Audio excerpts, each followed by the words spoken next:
La voix du peuple, oh, la voix du peuple, oh, si tu as bien, oh. Vincent Chilouizi, étoile de la presse. La voix du peuple, toujours longueur d'avance. Les informations partout dans le monde. La voix du peuple, toujours actualité, la actualité. La voix du peuple, maman n'a pas.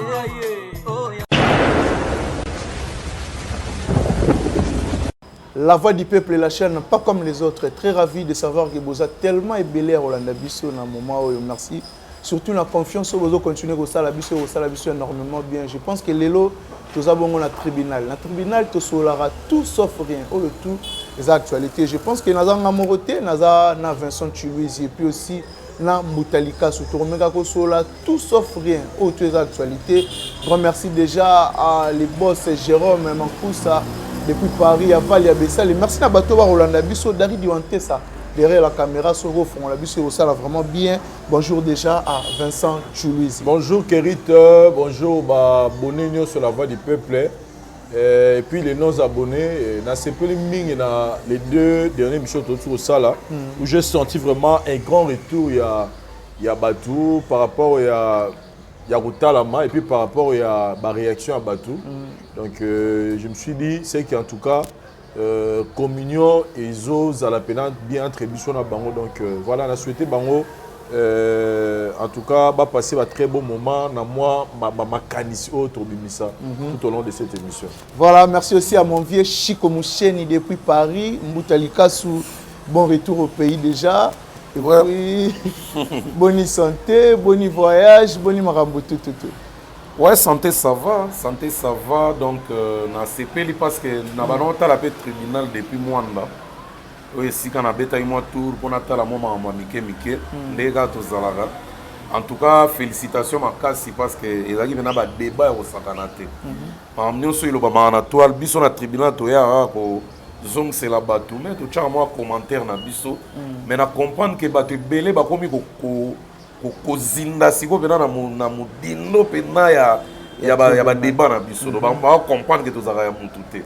Donc bravo d'abord pour ça et puis merci à trop na boss Tanguy Brice Lulendo le seul congolais ami de Bill Gates pour l'andara biso tout le temps donc merci vraiment monter maman fait fanzu en tout cas na CPL Papingi depuis États-Unis Portland Papingi Mbina, entreprise na Ngimbi Manpo LLC. Merci beaucoup de nous suivre. En tout cas, si on a roulé capé dans moi quelques sommaires. Donc le 23 juin 2022, Fally Ipupa et ses Warriors s'apprêtent encore à réécrire l'histoire, cette fois-ci en Allemagne, dans un concert exceptionnel et sûrement déjà historique. Et en Allemagne, photo. Donc, rendez-vous pris pour la Warrior le 23 juin.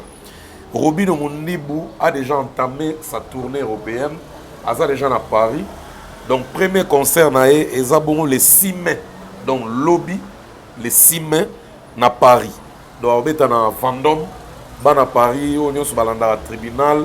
Pour ayebi que non distraction à salagi programme au kende wapite Robin aza déjà na terrain à OCPL Sabino mais aza na ba date belé na autant en sikoya wate au fur et à mesure to ando rappela Rabino mboka wa azo kende mboko azo kende au fur et à mesure do yaza na tourneur moko na roga pe ayaki awa azongaki asilisaki tourner na muke ya Point Noir d'Olizi nkaina sibiti mabandi pe ya Europe awa bandango pe na France et dans yazo banana Hambourg après en France na Bordeaux après donc baza même tourneur na Robinho donc plein de succès à Robinho OK ba Roubaix OK ba Nantes ba Saint-Étienne azana mo Hambourg belé donc plein de succès à Robinho mais le 5 juin 2022 15 Mawete après si ba tout rendez-vous il pas aux à Paris dans la maroquinerie on est à Paris donc ça loana bozala na ebelé je crois pour Mikolo Gezma ou tenanze mune 500 en tout cas ba tout ba na d'accord ils ont ningi ça va sali featuring na Chili donc accompagner l'artiste ça fait un peu du bien et puis retenez le rendez-vous de Werason c'est le 7 mai Werason azadja en Afrique du Sud Wenge musique à maison mère baza déjà na ekuna tout le monde va image mo circuler na toile Ils ça net moi polémique, netika ba déranger qui est, netika ce qui n'est non. Tu souhaitais vraiment que bo appuyer Werason abeta concert na e Malem Benelise Park et ça salle moko munene à 6500 places Werason a affrontango samedi oyo. Tu sengi bena na batu nyonso balinga musique malamu ba ko supporter Werason. Na moni pe quelques combattants bazana ngambu na e bazo appuyer. Pour tout le monde image mon la chambre sur la peine à bas combattants. Donc plein succès à Werason. Mais retenez que les 14 à Cape Town. Donc les 7 Djobour et puis les 14 dans Cape Town. Pour passer à l'utile et agréable, le 7 et le 8 mai, l'homme de dynastie sera au Nigeria avec tout son groupe.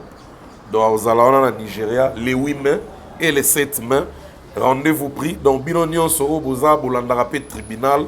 Bakota Afrique de l'Ouest et côté wana boye bango au Nigeria le 8 mai dans le 7 mai. Donc c'est samedi et le dimanche. Mortel 06 en live. Inosbi sera en concert ce dimanche 8 mai na terrain GD dans Lemba. Concert on tomana ko annonçango mais zu pena tourner mususu parce que est commis vraiment est commis na niveau ya rassemblement ya batu. Oh, ngamo na zone limate. Batu penza ba tcheli yango pena mayele. Donc to senga na batu ba respecter un peu moi ordre, hein, moi déborder mes zalaté, mon boulot zalaté, sécurité surtout. Ba sala musa na bango na sûr prix oyache et favoriser ordre na concert wana. Et pour finir ah oui lolongo non, d'abord une page noire na culture na biso et surtout na ba jeune bazo matalelo. L'artiste Nino Oboebi a ça succès partout, surtout dans la vente électronique. Moutalekata Zate, a autre père de papa Nae Oboebi, Serge Lenvo, Serge qui a Muguta, donc à depuis dimanche Oyo, papa Serge Lenvo, Obabenga Serge qui a Muguta, le père de Nino, nous a laissé. Donc, voilà des page noire, Otowa Olobelabino, dans l'émission Oyo. Et puis le film de Dadju va sortir le 11 mai. Titre nango Ima. Donc Erobima le 11 mai. Et puis à Netflix. Et ça na Netflix et na Netflix. Et puis pour finir à Wilolongomba le 6 mai oyo donc samedi à Ozalabo na beau mini stadium na Sierra Leone. Stade à capacité à 10 000 places. À Wilolongomba ça déjà na Sierra Leone a comment depuis lobby. Donc samedi oyo na stade wana beau mini stadium na Sierra Leone na Freetown na Ozalawana et puis le 7 na Kenema City Plaza donc à Wilolongomba sera là et il va gagner tellement que ça drapeau ya mboka mtezo mata toko zapper en monter fallait tout le bélan. Merci Kérit. Voilà page rose, je pense que l'artiste monsieur na biso ya mboka lelo za jour ya mbotama na bango version Toulouse lelo mbotama innocent Balou mais puis aussi à Wilolongomba oza parmi ba icône la musique congolaise, réaction là aussi. Happy birthday to you, Inos B. Happy birthday to you. Longomba. En tout cas, nous sommes très fiers de nos artistes. Lelo, au Monique, musique Nabiso, peu importe ce que la réalité nous présente, mais tout le monde a que nous avons un pylône. Un pylône, le roi Baoui de Longomba, Lelo, tout le monde a que à cause de Moussala, il y a un Sala Kala, puis il continue à Sala Lelo, il est sollicité partout. C'est aujourd'hui, il est considéré aujourd'hui comme une icône. Il y a musique qui n'a pas au niveau africain. Au Nigeria, musique à Congo, on ne peut pas rater. Mais s'il y a un artiste qui est respecté, qui est considéré comme un modèle, si c'est le même dans le film, c'est-à-dire que c'est quelqu'un qui a marqué la musique à de Longomba. En tout cas, happy birthday, et puis on a souhaité que le concert à Sierra Leone et les Gambiens, et puis Inosbi. La génération est montante, c'est-à-dire la musique il y a 10, 20 ans, à 30 ans après, ils ont assuré par une autre donc abandi succès na lelo ok nango titi suka relève à lelo na lobby relève à lelo na lobby donc ba inosbi de bazo ko assuré et bon anniversaire na ye na moni neni ni lelo toile ils ont vraiment européen la moto pour l'anniversaire na ye je vois tous les artistes musiciens baza ko souhaiter biso pe na ngam na biso to souhaiter puis to souhaiter en tout cas comme ezali moi oya botama en tout cas na invité bandeko nyonso baza na Kinshasa tozala wana ebele le 8 mois na terrain GD na Lemba to célébrer anniversaire à Inosbi et longo na musique na robete la biso jour en tout cas base à la wana et puis je signale qu'il est parmi les invités à fait moi où ils en na Côte d'Ivoire où il y a à Salfo donc juste après wana na gika okende kuna balamor en tout cas moi je pense que batlora ba Inosbi lelo biso chronique ma chroniqueur plutôt photo to soutenir pourquoi parce que yé karaté bagez mawete les autres bato aromata pourquoi parce que bangonde bazo asi bazo la sabiso que lo toza lelo lobi pe toza là donc voilà ce que je peux dire. Voilà ta réaction là yo. Bon, joyeux anniversaire na bango hein. En tout cas on ne peut que célébrer parce que bangonde bazo ça la fierté parmi les artistes qui font la fierté de notre pays de notre culture partout dans le monde. Bangomi Balé Bazo s'est retrouvé. Donc joyeux anniversaire et les Gara bien. Ils n'ont sa coquille 25 ans, à Willow Longomba 61 ans. Mais ce hôtel à Willow Boé 61 ans. Mais ce hôtel Bazo reflétait 48, 47. Donc à garder Benanzo Tonae. Donc à Willow Longomba 61 ans. Oh, 61 ans, on avait à Willow. Donc, mais un grand sportif, un grand apte. Donc il y a des fois quoi. Donc Hazabna sportif. Donc, plein succès penae, n'enga zobeta na Sierra Leone kuna. Ils ont l'accès à contrôler carrière nae, malamu parce que ba tourner c'est belé. Donc, ils ont un barara joyeux anniversaire na bango. Ba fêter en bien. T'as ou 25 Kamwe. Ah oui, le 61 ans quoi. Voilà, Nazara Nayo. Parlons maintenant de Ferrego là, je suis de Nyon, c'est l'homme de dynastie. Je pense que dernière sortie médiatique, je pense que dernière, ouais, s'il vous plaît, je pense que dernière sortie médiatique, Tolanda qui est ensemble, bah propos naé, alors bien après ça va gêne l'élo, pour ça la rumba a succès, après ça va gêne l'élo goût, il y a reçoit mon candal liboso, il y a reçoit mami touka, il y a robimsa album en fait, en général. Réaction aux années sur Yango. Album de Yarosala Nzembo. Yarosala Nzembo Yarumba a succès. Réaction là aussi sur Yango Mbuta. Bon, na sepel d'abord on a propos nae. Parce que na vie. Ceux qui ont moko zoé ba komi te kate to ko se vanter te. Mutu muso o te ka ote. Oui oui. Donc mutu pas ko te kaneo, mutu pas ko vanter yo. Mais a ko vanter yo malamu ko lega yo mote. De pour un artiste en boka se vanter nae. À se vanter comment? Oui, à se vanter na. Bon, réalité ou pas, à miteki. Ceux qui opposent un argument, oyo monike, au bakisa et l'eau mon génération oyo. Oui oui. Il y a quand même so pas argument na yo. Ceux qui baochango face à face, baoye ba nani za. Il y a nani benezo tenir. Pour nanga à déborder na été. A fini na épée moutouté. Na lobi c'est qui est vrai. Si ba piste oyo yé place à Zalil. Mais pour nanga, ezala ba quelques points oyo yé moko à se vanter mais à écarter batu misusu. Netika qui a effacé l'histoire. Parce qu'on a tribunal to effacer l'histoire. Oui oui. Impossible. Normalement. Donc à ta grand frère nanga propre, on te bota ma tata mon maman mon. Soit linga déconner dans moi histoire. To film a raté na tribunal. To zarape ba jalo ba touté. Mais to rappelaka. Et logo to zalaka na tribunal ya moi. Comme artiste mboka lobi ke aza jeune ya liboso na génération oyo.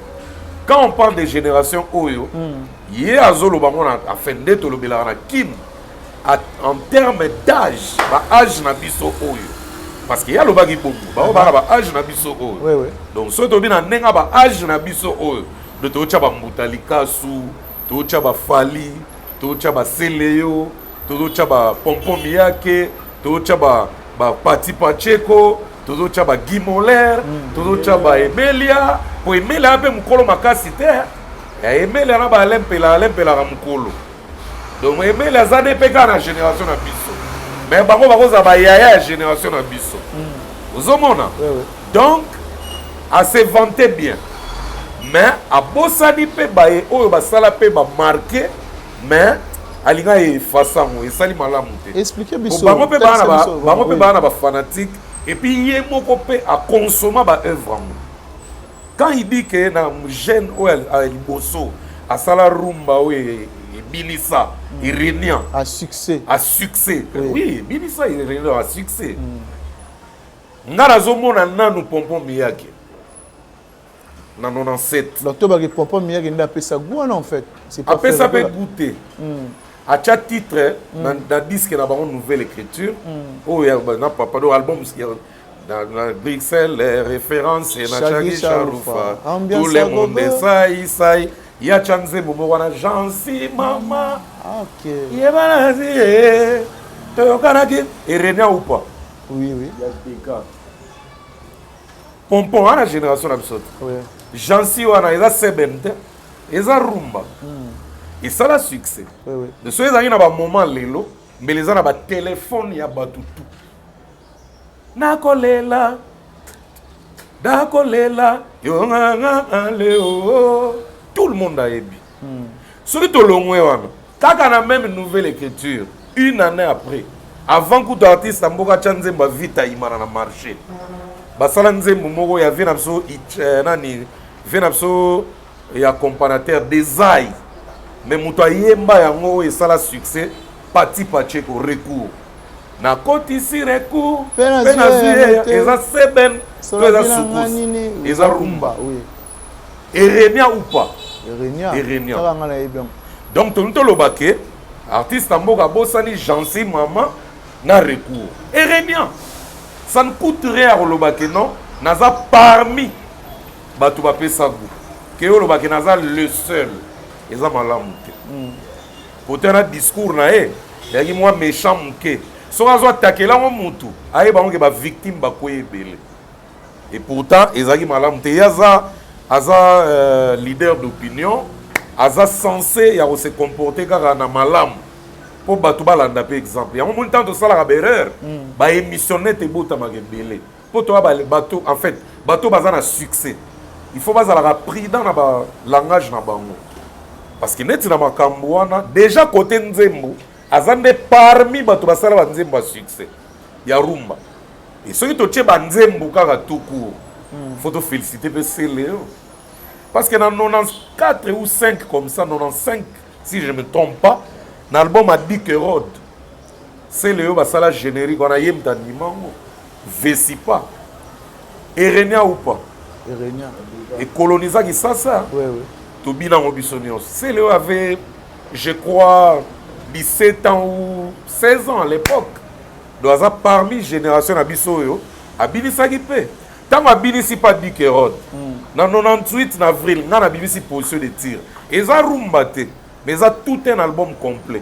Oh, peut ba jeune, peut ba make-up na mboko yo. Oh, ya ba génération Abiso. Et Simba te, mais yangé Simba. Mais na weko loba te na za jeune liboso na sala album à succès. Non.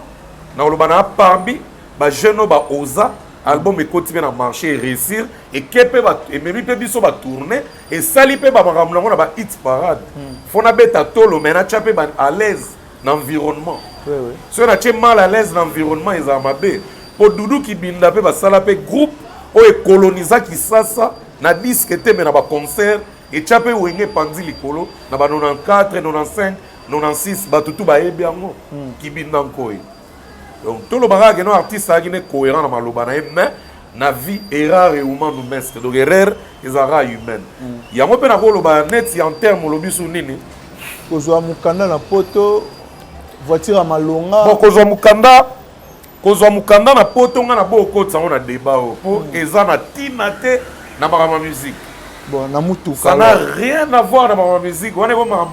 Il y a vie privée na ye, na mwasi na bana. Wana eza na ma musique te. Donc azwa mukanda ou pas ça la soki nini, wana eza vie privée. Donc wana na ma musique pe na net na débat oyo, na moni place au côté santé parce que Inonce a mukanda te. Arega na passeport na ya Congo, azwa ne ba visa, mais il va partout. A tourner partout donc mukanda y empêché na rien so tali ba wera banda basala ba banda kaka basala ba mulolo ba ke kine bouger poto liboso ti ayo sala nini témoignage wera na mukanda te mais baron même artiste mboka partout tant ça qui maison mère Donc Mukanda, ça n'a rien à voir dans la carrière. Donc on est à la vie privée. Kosomba lupango liboso baning en fait. Mutuka. Bon, ce qui pour la Mutuka, à cause de la oui parmi P. Parce qu'avant, il y a son Mercedes 300 P. Parmi. Okay. Parmi. Mais toi, tu as vécu à Kinshasa, non, papa? Groupe Libanon, ben a wengé Sosimat. Et ça, BCBG. Kalouji.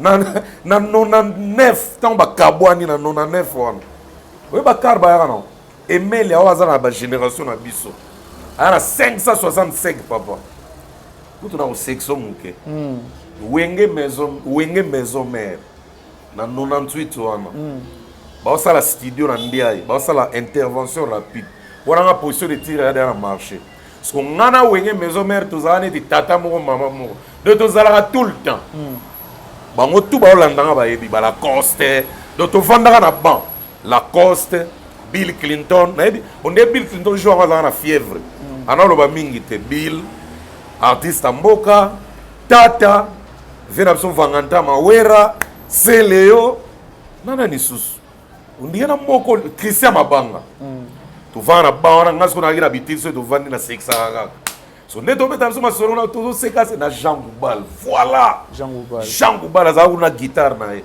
avaineka na coin wana todo beta biso masolo ka neto salaka ambiance to mona ka na porte ndia ye wana Mercedes moko noir vene ya na telema e bando ya malembe obi ke to kata bena masolo to tikala na okidiba to tala nani la nani aye na lar pona libanga to problème nini to tikali nanu ndengo wana Hermona tali tali nga Hermona tali Vanganta ma vina msacheka elogina sega po ayebi na rotendi lezo ya webi ke to mona bena kara moya etelema bena place biso to vanda etelemi Emelia oh donc on dirait que les ko provoquer webi ka freiner ako sa ota na porte wana bakota na studio atali bomona ebe na azu télécé la chebe a fini bo a déposer akei webi ke tama kega wera telemi akoti na studio tata bandi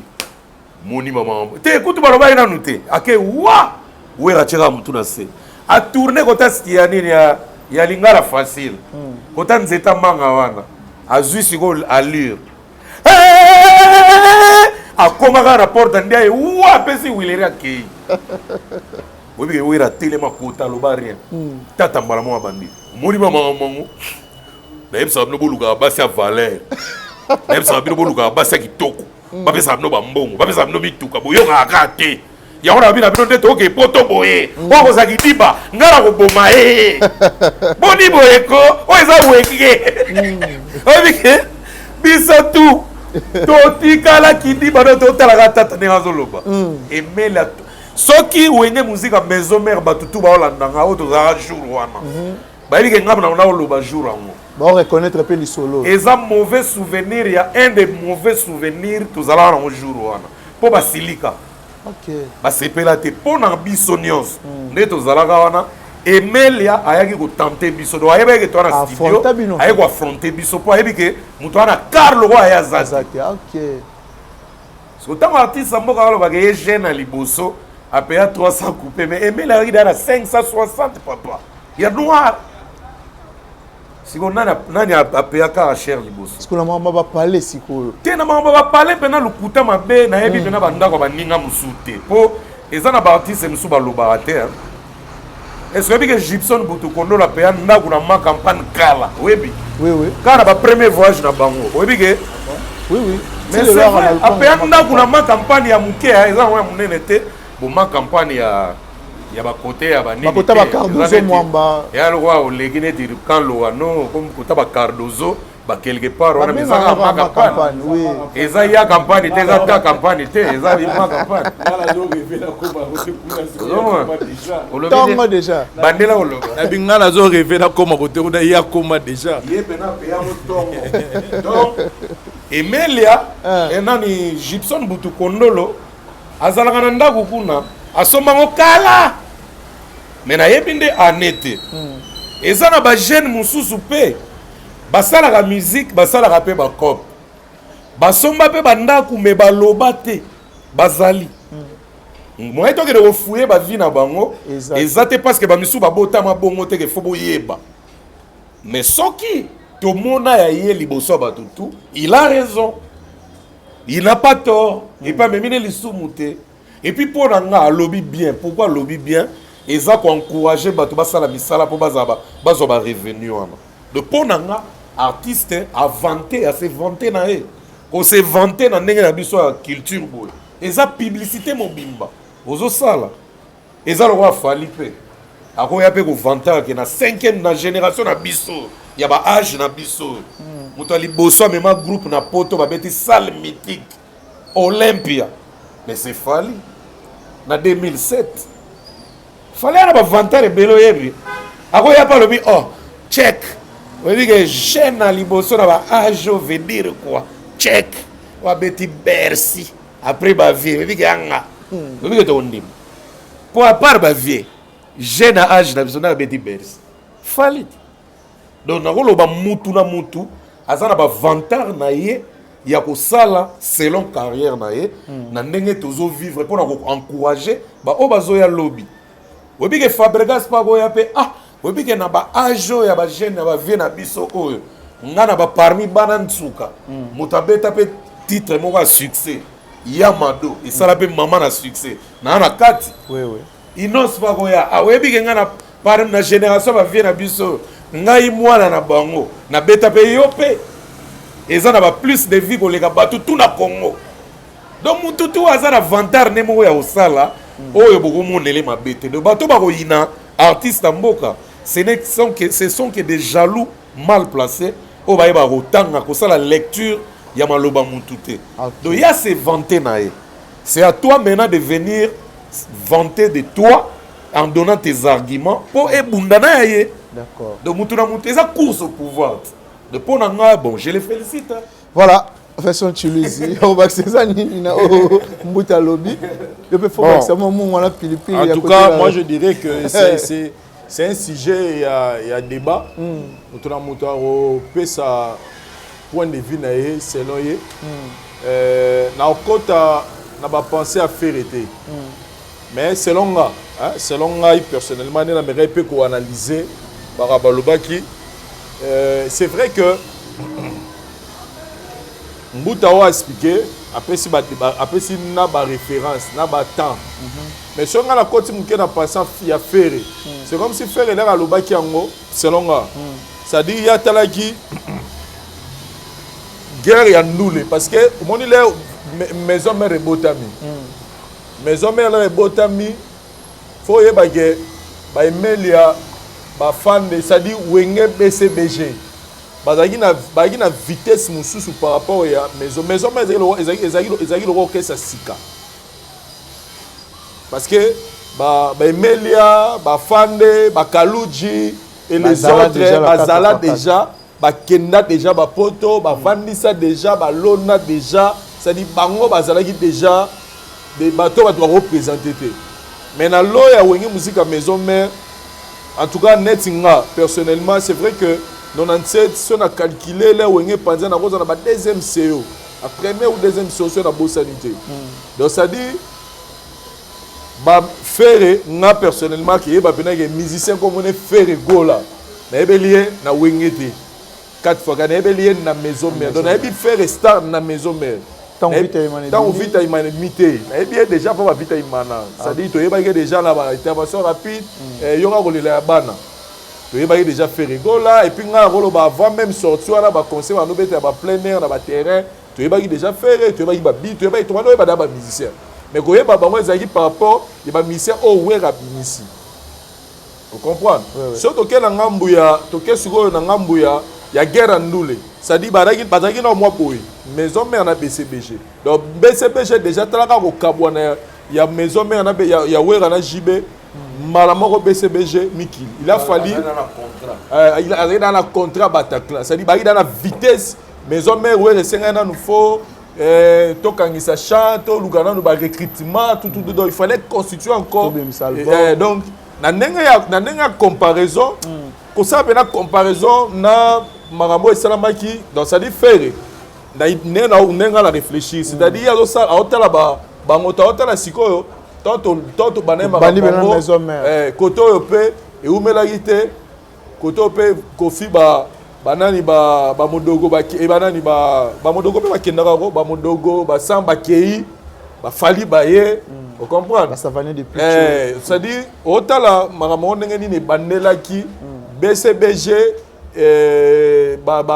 nani ba yoyana basima nani ba shengenge nani donc c'est-à-dire otala par rapport ya atie moi bambuta boye atie moi ba mutayamba jansi popo miyake boye c'est-à-dire otala mingi côté mususu donc atotala c'est-à-dire bato yo epesaka exemple ya bato na baino na maison mère na bango ta basali maison mère premier album basali intervention rapide si y a un chanteur ya yoka kolela ya bana oyo batia nzembo na deuxième album parce que ezalaki premier album tokoprenaki yaki na l'administrateur na Christian Mabanga je pense pas tiaka nzembo et puis maintenant basali deuxième album musicien oyo ayembaka boye ya ndenge ya bango nyonso boye Michel Bosso oyo azwa nzembo c'était Ferregola Vita Imana c'est-à-dire déjà le fait ça repesa ye nzembo wana on reconnaissait aussi moi biloko oyo azalaki na nenga maison mère ye mta misali boso bapesa chant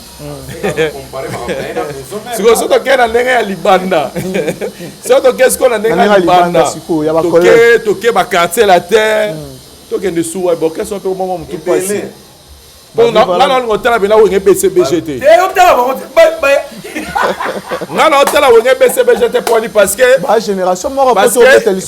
Titanic ebima nanu avant intervention rapide Titanic intervention rapide le 24 décembre le 24 décembre 1998 na 21h ebima jour moko ndia ya bimisi intervention rapide image et musique et bimisi Titanic le 24 décembre 1998 Ils sont vivants. Aux hommes hier. Aux hommes hier. Mais l'intervention rapide, tant que Bimaki, Ezagi, Wenge, BCBG, Oyo, Bautiko Kabwana, na Wenge Musika, maison mère, oh, Bautiko Ezagi, séparation, c'est-à-dire Wenge BCBG, Baoba Kendaki, Bache Banzembo, Wenge maison mère, oh, Etikalaki, c'est-à-dire Wera. Adolphe, Marcela, Christian Mabanga, je pense que Japonais a une intervention rapide. On comprend, c'est-à-dire on voyait plus d'administrateurs, c'est-à-dire et là il y a beaucoup de gens. Mais tant que l'Europe sa chance, on a commencé par faire. Donc peut-être qu'il y a par rapport je dis bien, je n'en disconviens pas par mon bout à l'objet. Mais dans mec qui un peu retard, mais réfléchir peut-être faire et à penser les pour nous. Donc voilà un peu. Voilà, mais si les ça est mais tous on a mon pardon Kérit. Netinga son a complété Vincent. Dans le baboé. Baloba bien. Dans la guerre, il n'y a pas de pitié mon ami. Dans la guerre, il n'y a pas de camarades ouaille. Dans la guerre, il n'y a pas de famille. Donc, dans la guerre, État la raté, oh, bango, tant que tu as dit, bango, bakena qui déjà poto, biso de tiga la gina, non. Si les alaki bongo, fala za la koya na malobanae. Fala loba bon. Oyebi ke biso ba artiste en moka oh. Tout ça ba parmi ba pionnier en moko to pesa ba jeune. Parmi wana kam dezang. D'ailleurs, ceci nous arrive à parmi. Fala za la koya na malobanae. Alobagane bien oyebi. Alobagane bien. Mais moko ba penser na e façon kendelaka et bebi sera moi débat. Mais il parle bien. Na c'est la rapena sur Hollandais na TV boé, a ça la effort à déraper. A ça direct à ça piquante. Mais moi baba quoi niquer ça na na via mutu. Ya on a dit que erreur humain nous met. Erreur ya mutu. De ponanga. Neti Vincent en Amérique au lobango. A sali allusion na bango moko na bango moko. Mais ngai na landa ki ye a sali allusion na culture bena ya mboka. Na alobi bien naza le seul de Moutouali Bosso oyo na sala boye na pesigu. Boni côté nga na mona moi cohérence muke moi incohérence ezali moi muke ka ya moi. Mais Mouta quand on parle de génération, où est Ranson et Ferrego la génération moko d'après Bon, na ndenge ya vrai sens sa définition de génération, to le bateau génération biso no sona ba wera na ba jibé. En termes pena ya vraie définition de génération. Parce que génération qui ndara mingi ba 50 hein, en fait 30 ans, 25 ans, ba blo mo ndenge mona. Ngana wera to na différence à 25 ans. Ngana wera to na différence il y a 9 ans peut-être. 9 ans ou 10 ans. Vous avez artiste Sambo Gana Ouira, il y a une différence à 10 ans. Donc, on a un vrai sens sa définition de la génération. Tu vois, dans la génération, on a vu mais, la façon de coûter la définition de la génération de la musique à Congo. Parce que la musique à Congo, il y a des rimaka. Il y a des rimaka. Vous avez il y a un mouvement qui a enlevé les rideaux à Wenger. Vous comprenez? Il y a un épisode de enlever les rideaux. Et Tikala. Vous comprenez? Il y a un des fois, tout ça solfège, bien. Keba. Solfège, dengue n'a pas défini ça.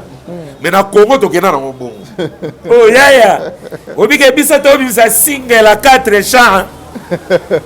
C'est comme 5 de maxi single. De toi la malo madame so bo to si to chana ko. Si ko so ligo bimara ko mi jangubal. So ligo déraper do bimara na norme wana. La réalité vraiment. La logique des choses. L'homme qui connaît tout. Donc faut que on garde bango bakenda. So na ndenge bango bakenda na ndenge génération. So tali bena bien wendo na ba grand calais. Bazana ba différence ba 20 ans. Mais chaque génération window bache ba ona babuwane bache ba ona ba vebombenga bache ba ona ba kulutuana so to che génération ba franco na ba tabulé bache bana ba 1900 bana ba 1935 30 35 40 ozomona c'est autant que na troisième génération de génération ba zaiko ba papa wemba moni bache bana ya ba 45 49 47 50 mata. Donc, il y a une quatrième génération, il y a une 1960, 70. Si vous avez une génération artiste, vous avez une série 7. Donc, vous avez une série 7. La définition de la génération, vous avez coûté là. Vous avez un Congo. Vous avez un seconde. Vous avez compris? Mais, la vraie définition de la génération, ils ont une définition. Mbuta, au salapé, parmi moi, tout au soleil, il y a sala sala tout. Les lots sont qui on peut penser à Rosala encore. La musique, quoi? La carrière, il faut photos à la claire. Na tikat. Vous allez en chaîne, il va continuer. Génération, non, en fait, tout le bas. Oui, génération, on a melipé ma tiki. Il y a un peu de Kofi Olomide. On a melipé ma tiki. Pour moi, tous en a besoin de se tomber la paiement. Mais pas besoin de tika, te bazo à son. Nga, mutalikasu. Na monake, oyo na sali, na oyo na komi ko forcer, eza sous normalité. Tant on a reniaki, na força qui te. Pourquoi si on a pas na forcer? Et tant qu'un homme qui réfléchit, na boy na épuisé, énergie na ngaiba na ngaba kufa pauvre, na tiki. Ma bezata, est-ce que Vincent, kobanda likamu, na kotika likamu, ezaka na menu, ezaka volonté papa. Est-ce que obi ke mutu, akobanda pe musique, asal nega des antiques, oui. Oui, normalement. Mais oui, tu es bien ministre Moussou, abimisi, asali succès planétaire à Tigipe. Abimisi l'homme Moussou. Mirage, ça peut assister à l'album. Mirage a vu ça dé. Mais moi, on est tout Simba et puis. Sunde Simba d'été. Ouais, bah, 1000 mots. Na na na na na na na. Deuxième album. De yamana na loba donc ngai na elingo loba teke na tika pour na sila non ko sila wana na loba ngo pour na ko sexa batu et puis ko banaliser terme wana kino abengela ba mutu facilement aya yo vida. So pour na ko aider bango ya wana loba na sila kutu ko sila mukie président pena ba ministre tout basila mais avant na sila na réunion et ça la ba jeune suna ba réunion net ngate oui oui mundenga na réunion na disque na ba tourner ba bisuna ba komi wana te mais ba sili déjà ah bon parce que ngana koma ki wana na sili na chepe challenge jeune ko ya na TV alakisi nga bena palmarès kabeti plus de 26 pays après sili donc aleki nga. OK. Mais jeune azo René Makasi atongi pe bandako maintenant na beti 26 pays neti ngate ata aleki nga na mbongo nano aleki ngate. Ah bon? Ah ben oui. Parce que nga na lowa Lumumba na bango omoni nga pe na se vanter na c'est vanter non omoni 5e génération ba âge na biso ngai Mbutalikasu na lowa Lumumba na bango ya ba Fali na ba Ferré Fali artiste ya mboka banani ba Fabregas ba Bina tous les jeunes là Lumumba na bango Mbutalikasu. Ah bon? Mais pendant que ba Papa Wemba ba Pirvier ba Kester ba Mpire ba Kuba ba Madilu jeune nini ya ba vingtaine d'années parce que j'avais 22 ans. Oako bimisa disque bibi pena ba poster CD cassette audio un peu de vinyle et puis à beti pe mboko yo a dominé ba vie. Non na ba beti je m'explique. Siko yom to sala gyan. Tonga na sala gyan. Yon no sala gyan. Atika na loba. Soso na lobi te na na lobelanga. Loba papa. Et puis j'ai dit la vérité, je mens pas. Parce que Batouata la biso, oh bah vivant histoire, ils sont vivants. Donc Naza Lumumba parce que la Bibi ça disque et René et Saliba prouesse et Bibi c'est le deuxième album na tamboli na ngo continent na continent. Donc le bagenga na zula bango indépendance. Donc ba wera na ba jibe ba comprendre que ba petit pe ba go sala ba kamu pendant que tozali.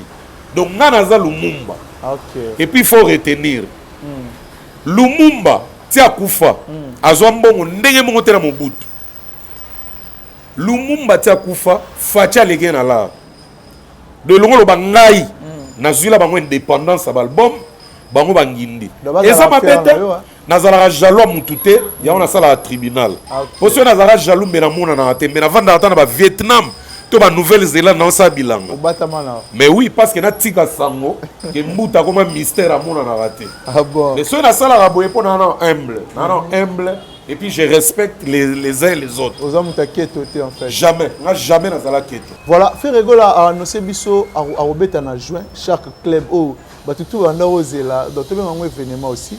Ferregola na juin na chaque club. Est-ce que a précipité ou soit c'est le moment où il fallait bêter chaque club? En tout cas, libisanga la rozongo comme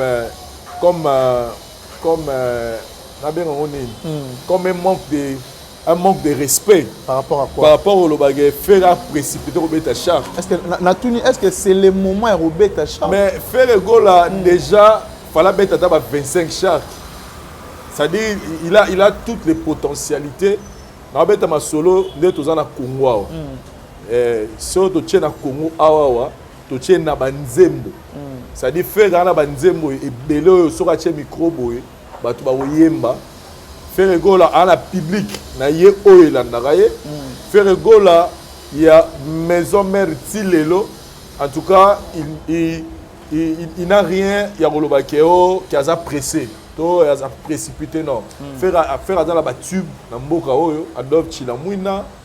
Faire na ba regarde-moi, faire dans la ba maboko pamba. Faire dans la 365 fois D, faire dans la nzembo. Oyo ke lelo to robeta masolo te go faire précipiter et surtout dans la phase promotionnelle l'album na lelo album oyo et yamami na mutema malamu na batu nyonso. Je n'ai pas vu quelqu'un dire ou faire une contre-campagne contre l'album. Pourquoi? Parce que Ache mutu tout d'accord par rapport à la qualité de la musique à Sali. Maintenant, ce qui reste, ils allaient dans tous les jours dans l'émission, ils allaient que les Gaulois, si ils pèsent au Rao et Sengeli. Pour que tout le monde ait un bar, tout le monde ait un zéla, tout le monde ait un album Mizala. Balat Sango Bilamba. Et Ferregola, de son côté aussi, il a un grand travail à côté promotion album. Et pour nous, il y a un concert, il y a un char, et ça parmi les blocs offerts pour nous, il y a une décision bien. Parce que c'est un événement dynastie et à l'avant-première. Il y a un royaume Mukunga, il y a Nzembo et Belé il y a vraiment, c'est-à-dire, pour nous, c'est le bon moment où faire la fois bêta concert, une façon de booster encore l'album. Et dans il y a des Gaulois, comme je l'ai dit, les Gaulois, c'est vrai que l'album est un massicot, mais les Gaulois en tout cas, album c'est-à-dire que nous avons besoin to sentir lelo ndenge album héritier par exemple les obeta de l'album héritier sur le big album héritier zo beta c'est-à-dire mutu moachata exact voilà ba mité à tout pena ocha un album of héritier a mérité CNPP a mérité Téléma après ma CNPP après net par exemple nzembo na moni mikolo na sentir pena yono eye nzembo bina filé ya problème donc ça dit au senti que la guichassa ça sera ba ouais va récupérer le nzembo mon la guichassa sera ba ouais va récupérer le nzembo voilà nzembo mo beta mikolo ya ba maître boy nzembo mo joueur moi simba banoko bina ngo soso nzembo mo zo beta pe mikolo ya ba maître boy na bisio sera nzembo na ba to moto va récupérer en tout cas ça dit na ndenge ya qualité ya album ndenge salam ndenge mamuto salami faire go la sali asali bijou oyo ba golo faut ba pesa ngo valeur mais surtout yena ndenge akini boye nzembo to monike ça dit à part album héritier nzembo to monike et suis moi nzela moko boye eza lelo nzembo wana problème ya bina filé surtout kena ba générique ko pena ke auto senti ke ba sebe nezo bini ceza bina eza Fabrigas na dendologie et puis Robino Mulibu na Kulumba. Donc terrain et Robino Kulumba bina filé et na ni Fabrigas dendologie. C'est-à-dire protéger base à Weranson. Très bien Bouta. Protéger base à Weranson. C'est-à-dire ils ont bloro so obina ndenge ya batu ba yo rango donc santana sani ni mbala moro. Bina filé et côte donc et là peut ba golo ba tikala nango yango wana. C'est-à-dire balata pena album bilamba to yoka banzebo sala bien générique to sentir voilà Mbuta réaction sur Shark qui a fait rigola abeta moi za na retard azana suka na retard nenga zana luka guerre mais azana ba abundi adoma na émission retard ah bon mais oui en termes de guerre nenga zap na guerre ba Shark ana fala beta depuis on a eza na tante eza trop tard eza nini te eza retard après eza nini te par exemple au lobby précipitamment te eza kutu précipité te eza pena il faut il faut fallait que eza ta na mea ata double Shark donc il faut récupérer au moins artiste na mboka pour guerre na bango la ta vraie forme que pena baza ba vrai adversaire il faut à ça la remontada ya biloko ebele. Vous comprenez? On a maintenant, j'ai dit la vérité, où ils ont le terrain, tout le monde le sait. En termes de résultats, il faut à ça la remontada. Très important. Parce qu'on a un boulot à Gaulois. Pour artiste, bon, les 5 juin, stade des martyrs. Gaulois, il faut pas ça les plaisir. Pour ton lisango. Pour y avoir un papier duplicateur na bic. Na équipe na ye. Abandi ne peut pas pona. Bon, dès que ça boue. Le 5 juin, stade des martyrs. Le 15 juin, Zénith. Le 7 juillet, stade du Verme. Le 3 août, dans le 4 août, double Shark. Le 7 septembre, Bercy. Il y a un papier. Tu vas voir un Vincent. À cause de ça, tu succès dans un papier. Mais tu vas y aller délicat. Pour faire ça, on va avec bon, la voix du peuple présente Moutalikasu au showbiz. Vincent Zuna papier a commis ma kamutu. Droit d'entrée, na moni pour un bout à 50. Na moni instrument to gozoya boy. To gozoya boy. Oh boy. A baby si pe mbom. Si on gagne mon Moutalikasu. Avant date, on a piqué de la crise. Ah bon. On a piqué de la crise. On a à l'hôpital. Pas vraiment au livre. Donc, à ta Vincent et visite, tu à côté de Libo, on arrive à nous tomber. Tu n'as pas de leg. Voilà, Mbuta. Donc, voilà. Donc, il doit le faire. Il a l'obligation de le faire. Et puis, Golo a l'obligation d'accompagner. Donc, c'est ça que je peux dire. Voilà, Vincent, tu le dis. Koyoka porte-parole ya Kofi Olomide na komo ya merveille Rambo Amiyu alobi ke makambo clan wenge eza événement te vrai événement nga oza soki fali pupa na papa na Koffi Olomide babetaki concert mort yango ndenge eza l'événement. Ba propos na réaction aux années. Merveille Rambo aza être humain comme tout être humain qui peut faire des erreurs.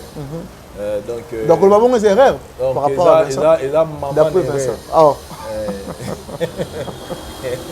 Erreur par rapport à quoi? Merveille Rambo, c'est vrai que il a son orchestre qui doit soutenir. Merveille Rambo à la télévision na ndenge ya baguerre andule ndeke ndara ba doya vanter événement on peut le comprendre dans ce sens mais na mutema na ye moko ayebi que c'est un événement.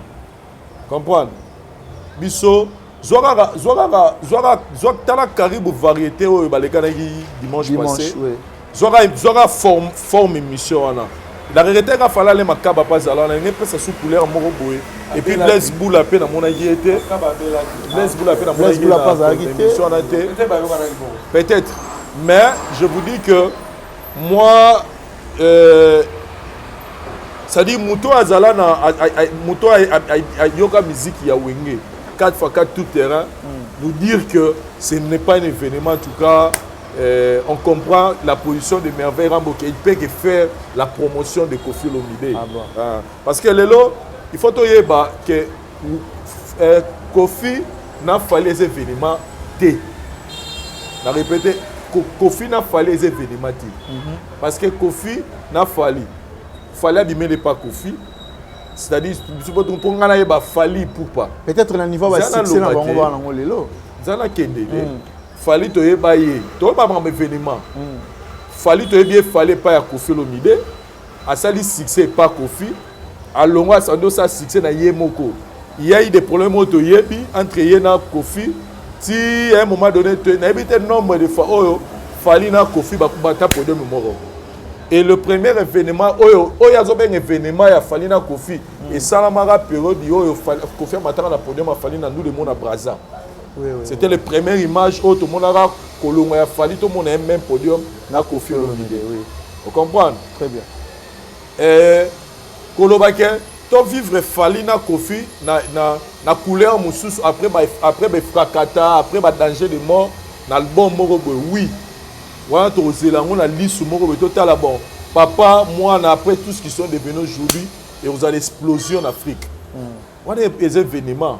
Mais na ndenge ya nostalgie ya batu parce que oya wengeza nostalgie moni wenge wana même fali ayebi événement même fali kuto a beti li solo dans mon émission il a pris une affaire même à 30 à 35 minutes wa beta li solo ya wenge yebo fali so la ni fala lo bara biso ne wenge azwa gwa musique et puis so tali non fali yebo non ndenge expliquer ma solo wana on mona que même fali abi azwa même temps sur la Mandou Djabi pour le PCP ma conseil pour le Kamal pourquoi parce que fali reconnaît que ça c'est un événement les Wenge ont écrit une histoire dans la musique ya Congo c'est-à-dire ils ont histoire même non le baroto moi même avenue Dibamboma dans l'avenue ngala souhaité et comme avenue Wenge mon nene ba sangani wana comme bazana soutien il y a c'est-à-dire elo ba bongo je pense que le gouverneur de la ville ceux qui vont être dans c'est le gouverneur de la ville a payé qui peut autorisation na e dans l'ancien encore dans la solo na gouverneur de la ville avenue wana Dibambo ba fait long avenue eftika ko ba avenue Wenge parce que c'est batika histoire ba kabwani et panza ba famille est-ce que cela Wenge to ko ndo expliquer ngo susu o beno moi bla yana legi ba bundi muto alinga ba toucher wera te ba dosadi en terme net il y a site déjà et comment on a combat Wenge mais batikanda venir Dibambo mapo eza kombo moko peko etikala historique baimba ngotina nzembo siko place wana mona kawana ya rond-point wana nde koma place Wenge voilà déjà donc bref dire que ce n'est pas un événement non c'est vraiment un événement voilà Mbuta vite fait par rapport à événement il y a Wenge maman événement oya komona mo événement te alia fufu eteba alala mama na pongi suka un événement et puis na yebisa que très bien mutu nyonso te akoki kozala d'accord ne loko bomona ngo lisumu te soko sale loko mutu ayini yango koyima yima te c'est normal na makambo te ezaka phase na naître plus na moins et loko no soki batu tu balingi yango comme extraterrestre parce que même nzambe azana bantina ye o mena bakumisana na bango nzambe te mais ye muta sala bango pe mabazo pemela ye donc makambo nyonso esalama na mokili oyo réussite à 100% ezalaka te ti balobaka ojo oyo aza star planétaire ezalaka kaka mwa spécimen mwa souche kaka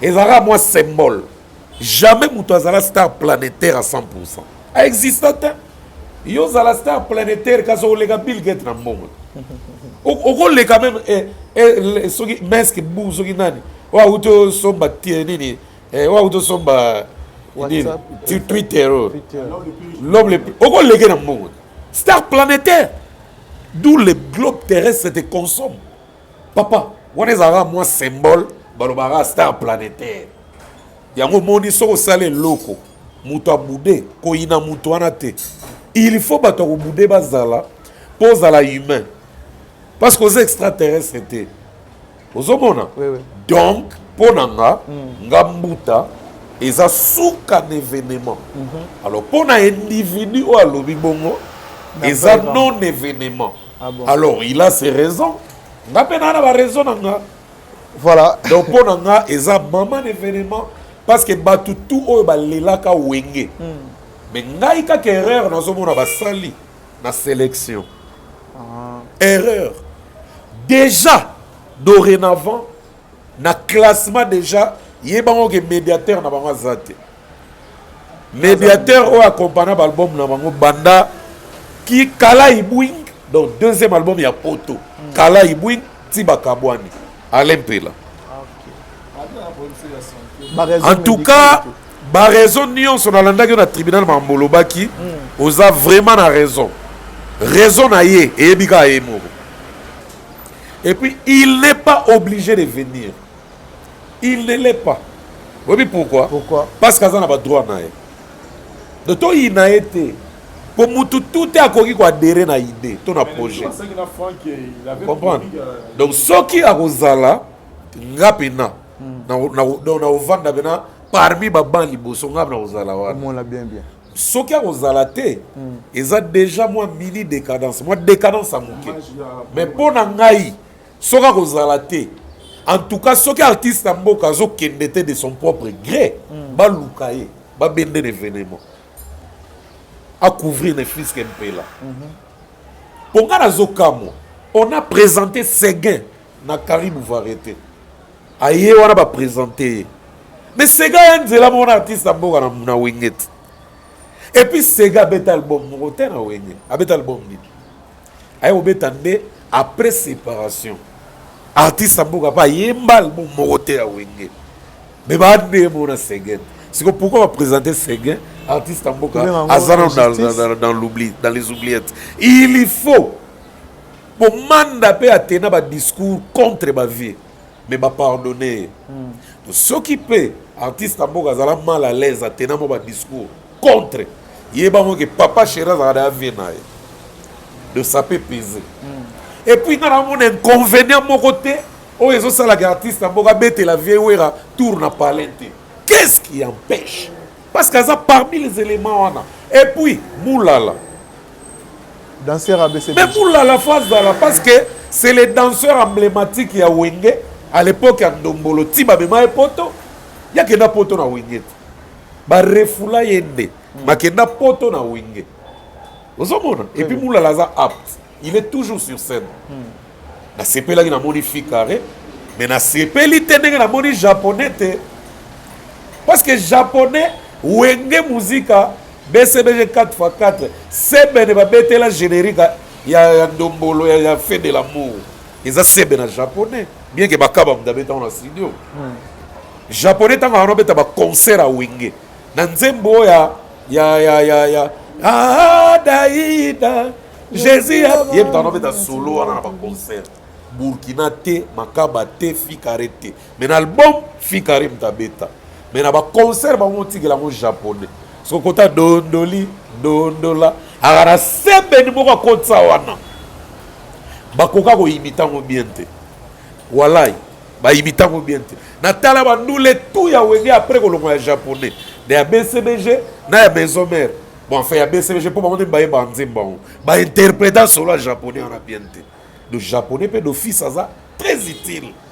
Donc, dans mon terme à classement, les solistes diables, il y a histoire à Wenge.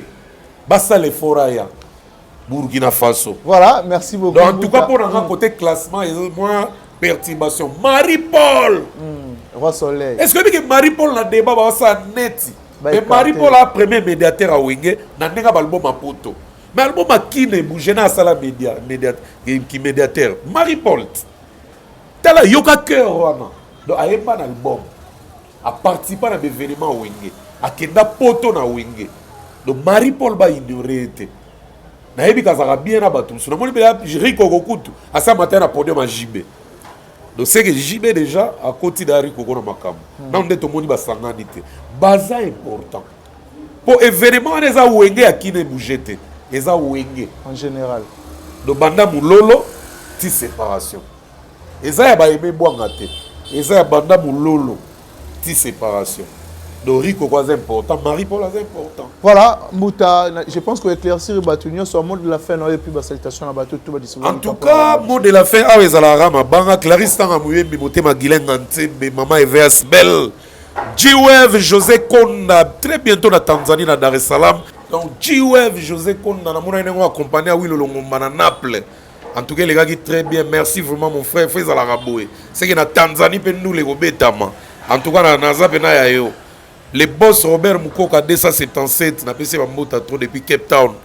Tous peuplés en métaux, le monté, maman Emiline Zemba, maman Likelemba, maman Moziki, honorable Dédé Moupassa, et puis Paul Lumbu, oncle, Paul Lumbu, bar de fer sans rouille, Namatadi, pasteur Padoum Petit, Aigle Majeur, Nabosa Niote, Placide Ebio, les boss en direct de Brazza, restaurant business class VIP na Belgique, Célio Kahamba depuis Paris, Gary le GI, l'homme à la Maybach, Papi Ngimbi Mwana Mvulumba, Ngimbi Mani Power LLC, et puis pour finir, les boss Tanguy Bruce Lulendo, le seul Congolais ami de Bill Gates. Voilà, version Chiluizi, mot de la fin et puis... Non, mot de la fin, n'engana saka mbuta, tanga betelanga masola nzemba fali ya nini ya lokota pata. Donc na yebise ke yango eza olala, loko la mungi mikolo yo, eza contrôle. Aigle, en avant, c'est-à-dire, on est dans mon équipe Migolo, ils ont la mouka, na ba challenge, na bloqué belé, et puis la moniango. C'est la deuxième na TikTok France. Voilà. Donc on a mis ça, yangonde. S'il faut parler des tubes, il a fallu aux succès Migolo, ils ont contrôle, et puis, ouais, donc voilà. Voilà, merci Nabato Touba Dissouzaki, un grand merci à Laurent Sokoko, na Dublin, na Irlande, voilà, Motema El Chanto. Merci aussi à mon ami Megra Mangwana. Les banquiers, sans oublier à Jason et Makassi, et puis aussi à Joyce. On a fait Mbote. On a fait ça docteur Pacho Mukengo Mbote. Ah bon. Le docteur Pacho Mukengo, on a fait Mbote. Ah bon.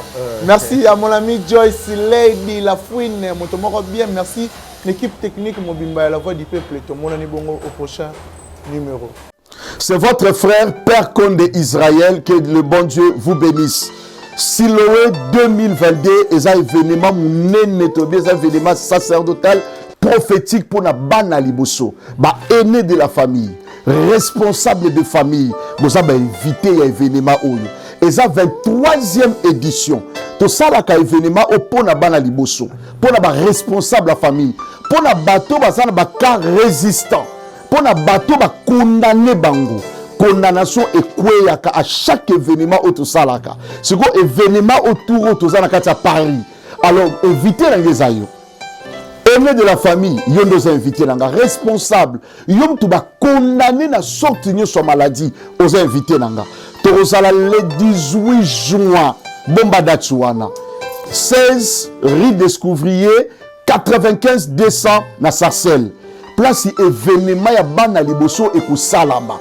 Yop tozo landa kaka sikoy okwaya kana nzambo a visitaka ngana ndimaka nzambe ya Abraham ya Isaac ya Jacob nzambo asalela Simon Kimbangu aza nzamba munene nzambo asalela Aidi na Bala aza nzamba munene nzambo asalela papa nanga Bolia aza nzamba munene yoka oza invité na ngai yaka tobondela nazo peso adresse église yaka to prier 9 rue de la Poterie Saint-Denis, mercredi 15h, service prophétique et délivrance. Dimanche, 15h, et ça, haute spiritualité. Kozangate. Yum Chokozali, à partir de Gare à Saint-Denis, aux 8 trams, et Memayo, Épinay sur scène, qui est à deuxième arrêt, Delaunay Belleville. 15h juste, service et bandi. Yakana famille. Au bout de jour, on a sikolo. La personne numéro Benga. Tango zo Benga, Ndima prophétie. Ndima Nzamba Lobaka. La personne numéro 0033 7 66 27 40 0D. To pesi faveur na batu tout bozali banda mboka. Komelanga ka requête. Tinda kombona, ozala mwana ngazobela tinda partout bisiko zali tinda. Tika Nzamba Pambola Bino, c'était votre frère, Père Condé Israël, sacerdoce raté. Jamais errata. Soyez bénis au nom de Jésus. Merci.